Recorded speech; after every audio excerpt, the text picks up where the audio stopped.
Wait, Wow. come on, I'm gonna get that on. Big turnout. Very close. Big turnout. Each one of these we've had has gotten bigger. The first one was a year ago. I didn't get it. We had 11 or 12 people at Dave Silicon's shop. We had chips and dip. The next one was in San Diego. Where's the San Diego guys? There we go, right here. They put on a great deal. They had kind of an open house for their new facility. And I think we had about 18 people this count I got. So that was great. And then the last one we had was when, Mike? September? I believe that's correct. Yeah, we had it at McGuire's and stepped it up again. We had about 25 people.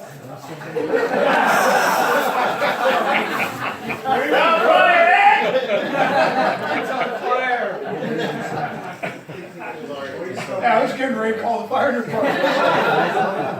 Oh, you ain't And right. so, Oh, you ain't right. anyway, we had about That's it, you 25 broke my people at heart. McGuire's, and of course we had the typical pizza and soda, which was just fine.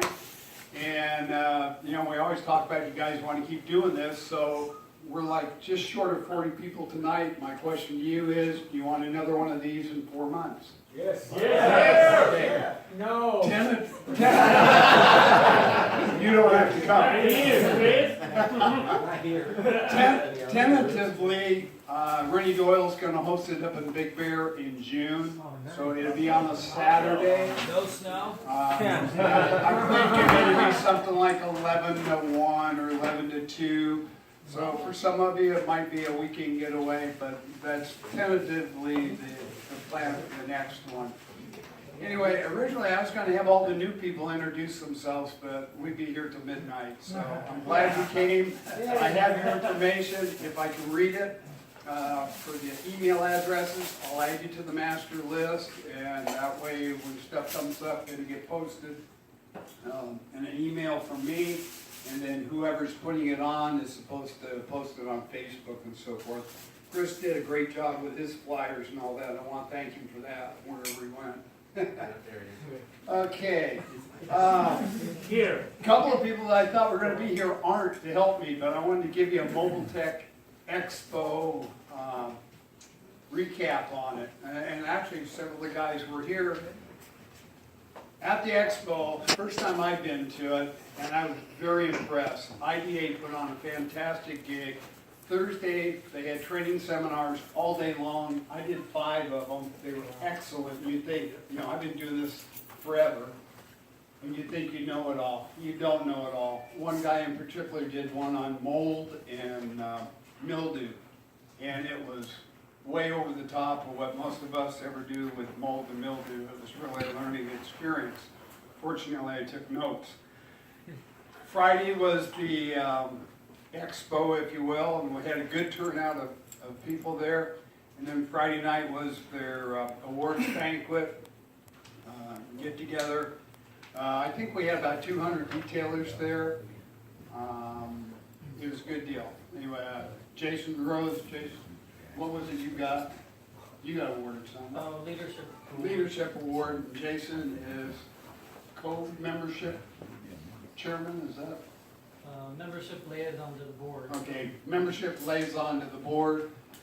Prentice St. Clair out of San Diego is the West Coast membership guy, and I volunteered to help out because we have these things, we get to talk about it. So that was Friday night. Oh, and also pat myself on the back. Here, you tell them what I got. So Ed Terwilliger got recognized by the IDA for much overdue recognition for everything that you've done in your whole career for teaching. He got an award by the IDA. And, at Mobile Tech, there's That would two be the award International ceremonies. There's Detailers awards given, Association. by the Mobile Tech Expo, and then there's awards given by the IDA. So there was 2 totally different sets of awards. But I recall you were quite moved to be recognized. Yeah. Thanks for reminding me. That's right, Robert. Anyway. So that was Friday. Saturday, oh, and I think, was it Thursday they did the written test? Did you? Friday. Friday. Friday. Friday we did the certified detailing in a day program, and near as I can tell, I wasn't involved with that, but I think there was probably 30 or 40 people that took that.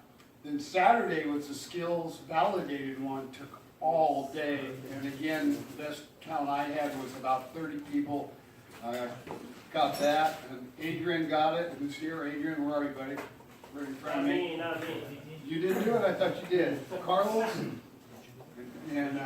Kiki and Sergio. Yes, sir. Who else? Anyone else that I missed? I don't want to miss it, right? Anyway, what'd you guys think of that part of the test? It was pretty comprehensive, wasn't it? Hats off. Okay. Awesome. Right? Yeah, Yeah. sir. Yeah, it was pretty comprehensive, and what it consists of isn't so much hands-on doing it, but you have a car there, and we had it set up in 4 different stations. First one was prep wash, and there's one for interior, and there's one for exterior, and I think final out. But anyway, we have a whole checklist of questions, if you will, and as a recognized trainer or test giver, you're at, excuse me, you're asking people, okay, how would you address this car? For example, for the prep wash, okay, what is the first thing Somebody you would is do? escaping. And what can they- That would be Chris West. Oh, look at that chair he's got up there. It's not that bad. Things will get better. Our host. It's gonna take His 2 hours to own get through ringside these seat. Facebook pages tomorrow. Anyway, we go through a series of questions and kind of get whoever's being tested to tell us how they go about doing a car. And the intent is for people to pass, so sometimes, they're nervous and they skip things, and so we ask questions and work with it to get them through it. And occasionally somebody doesn't get through it, but overall, at that event, I think everybody got through it. I was very impressed with it. So anyway, One more thing about the testing. How many of you are skills validated that are in the room here? Cool, congratulations. Those of you that are considering the certification, you're on the fence, you're not sure if you want to do it, just realize that this is just to validate your knowledge. And if you're in this room, you're probably going to pass this test, because the tests are written not to Well, let's not get be carried a away, Jason. high-level challenge to your knowledge. It's meant to be I don't a think Jacob screen and Pete and to I are gonna screen out pass. the guy with a hose and a bucket that calls himself a detailer. So this really is not that difficult. And you can ask those guys that have taken the test. It's, you're challenged with some of the questions a little bit, but you guys know this stuff. So I encourage you to take the written exams and do the skills validated. It is our way in our industry to, for ourselves, we are managing our own industry and we're setting our own professional standards. And this is certification that you can now educate your customers and say, hey, look, this is what I've done. This is setting me apart from that guy with the hose and a bucket. So I encourage you to do it.